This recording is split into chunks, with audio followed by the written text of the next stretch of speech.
پلٹ آئے نا، لوٹ آئیں اللہ سبحانہ تعالیٰ کی طرف، اس سے پہلے کہ ہمیں لٹا دیا جائے، پھر ہمارے پاس پچھتاوے کے علاوہ اور کچھ نہیں بچے گا، پھر پچھتاوا ہی رہ جائے گا کہ کاش ہم 4 نیکیاں کر لیتے، 4 کام اچھے کر لیتے۔ تو اس سے بہتر یہی ہے کہ ہم ابھی سے پلٹ جائیں اللہ تعالیٰ کی طرف، کچھ نیک اعمال کر لیں، کچھ اچھے کام کر لیں، ٹھیک ہے؟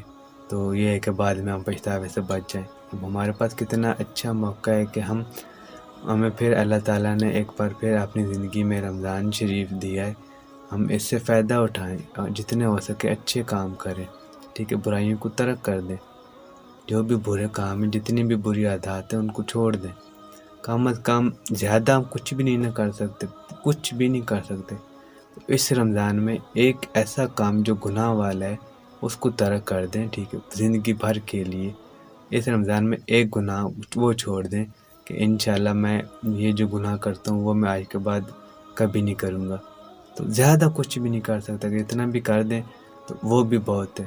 لیکن رمضان شریف بہت بڑا نعمت ہے ہمارے لیے اللہ تعالیٰ کی طرف سے، تو ہمیں چاہیے کہ ہم اس کا استقبال کریں، یہ ہمارے پاس مہمان آ رہے ہیں، ہم اس کی مہمان نوازی کریں، جتنی زیادہ ہو سکے اس کی مہمان نوازی کریں۔